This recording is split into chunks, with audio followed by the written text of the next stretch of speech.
All right, so today we're going to be doing the Pythagorean theorem on a coordinate plane. So go ahead and look for this title in your packet, or it should be number 7 on your packet. So when we are using the Pythagorean theorem on a coordinate plane, what we are doing is we're just finding the distance between 2 points on our coordinate plane, okay? So if we look at example A, we have find the distance between point L and point K. If I look, I have point L right here, and I have point K right here as well. Okay, so we are finding a distance, which gives us a diagonal line, and we also have the outline of the rest of our right triangle. Okay, we can make a right triangle out of this in order to find out, or in order to use our Pythagorean theorem. So we have a squared plus b squared is equal to c squared for our Pythagorean theorem. And we need to find what c is equal to. Okay, now remember our hypotenuse is always across from our right angle, or you can also look at it as our diagonal line in our right triangle.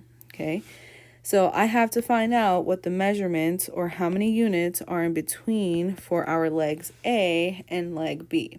Okay, so looking at leg A, I can see that I have point L and point N, so I have to find how many units are between those 2 points. So looking at it, I have 1 unit, 2, and 3, so that means that leg A is going to be 3 units, and I'm going to do the same thing for B. So looking at B, I'm counting the units. I have 1, 2, 3, and 4. So that means that the measurement, or the length between K and N, the distance, is going to be 4 units. So now that we have our distance for both of our legs, we're going to go ahead and just plug that in into our theorem to find out what C is equal to. So we are solving for C. So I have A is equal to 3, so I'm going to plug in 3 for A, which is 3 squared, plus 4 squared is equal to C squared.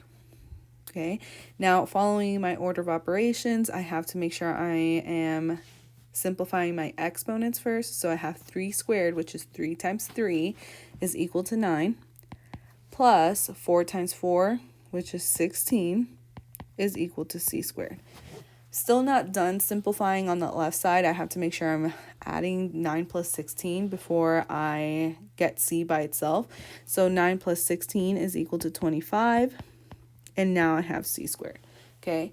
Well, if I look at my hypotenuse back onto my right triangle on the graph, I have C by itself. It's completely by itself. It doesn't have a square to it. So going back to my my work over here on the right side, C is still not by itself. So I'm going to square root both sides to get C by itself. Okay. The inverse operation of a squared is a square root. So I have C by itself, and whatever you do to one side of the equal sign, you also have to do to the other side of the equal sign. So the square root of 25 is equal to 5. So my final answer is that C, the distance between L and K, is 5 units. Okay. All right. Looking at B, I have find the distance between the 2 given points. So once again, they're giving us those 2 points. We're finding the distance between those 2 points. But this time they don't give us our third point, okay?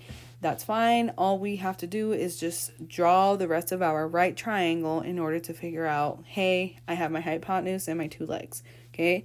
So I am going to draw a vertical line and then a horizontal line to where they meet, okay? And that is just my third line, okay?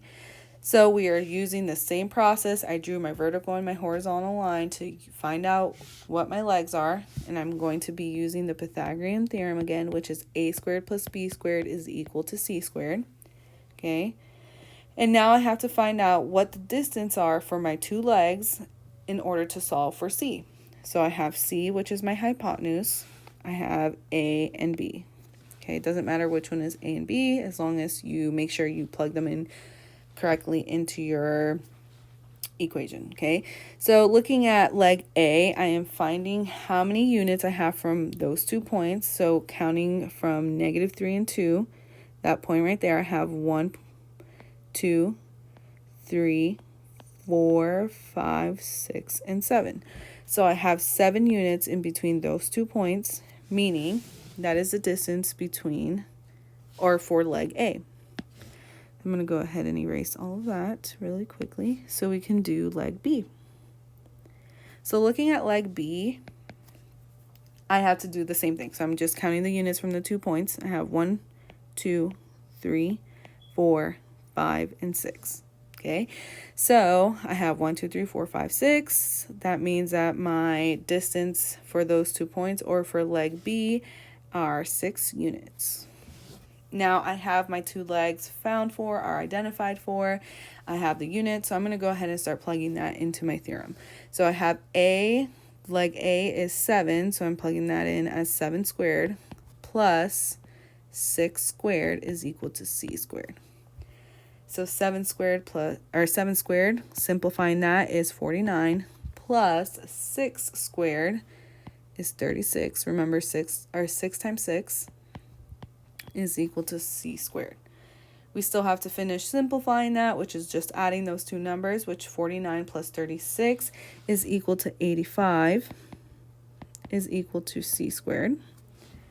Okay, and we still don't have C by itself, which is our hypotenuse, or the distance between the 2 points given to us. So I have to square root both sides. That square root and the squared cancel out, leaving me with just C, and the square root of 85 is going to be 9.2 units. Okay, and I went ahead and just rounded to the nearest tenth, which on your homework you are going to round to the nearest tenth on all of those questions.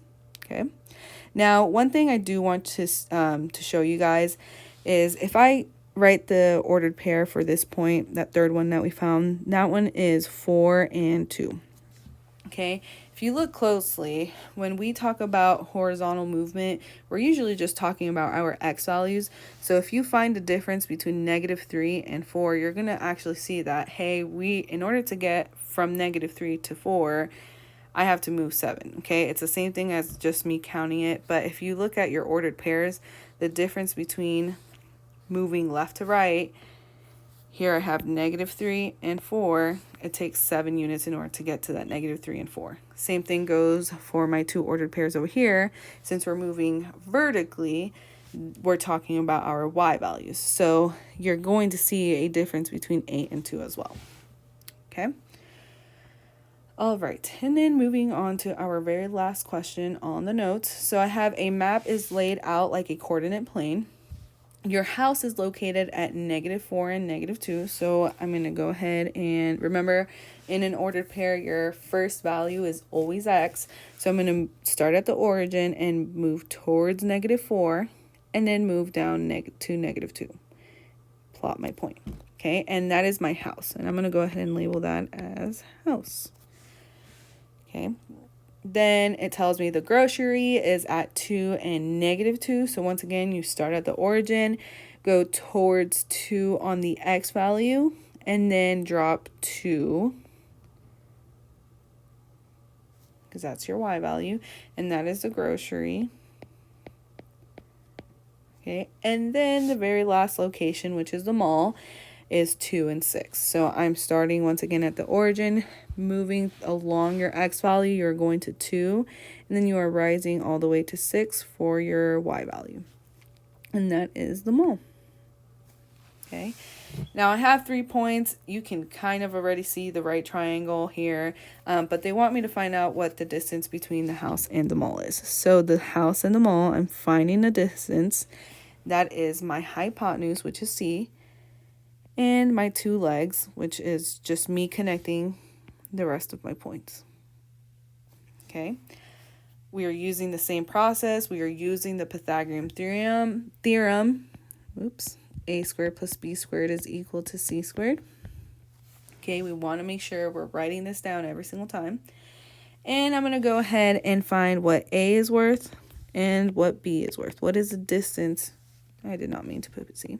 What is the distance between our 2 points, the house and grocery, and what is the distance between the grocery and the mall, in order to find out what those distances are for leg 1 or leg A and leg B, okay?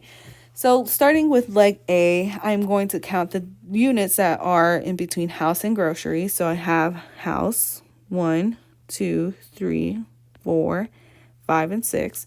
So it takes me 6 units to get from the house and the grocery, or the distance between those 2 points. And now I have to do it for leg B. So looking at the mall and the grocery, I have 1, 2, 3, 4, 5, 6, 7, and 8. Okay, so that means that the distance between the mall and the grocery is 8 units.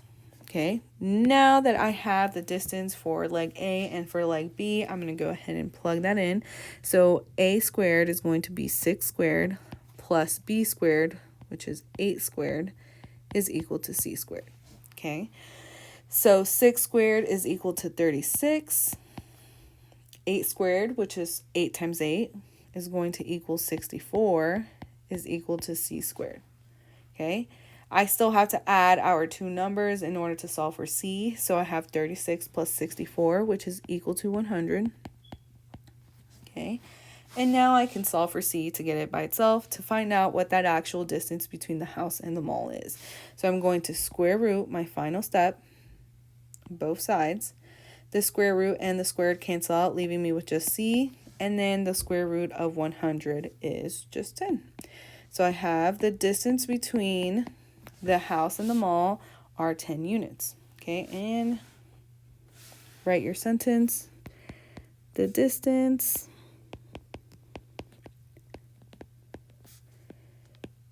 between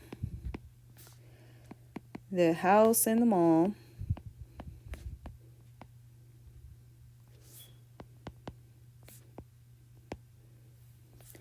is 10 units. Okay. So the main thing of today is we're still using the same concept that we have been using the past couple of days, which is the Pythagorean theorem. The only difference now is actually seeing that right triangle on the coordinate plane and knowing that between those 2 points that they're trying for us to find the distance, it's just our hypotenuse. Okay. All right, so remember, you can always go back through the video if you still are a little bit confused. You can slow it down. You can pause through the questions. If you have any questions, make sure you email us. Please keep in mind that if you don't watch this video, you're not going to know what's going to happen tomorrow. We're not stopping, okay? So make sure you email us if you have any questions.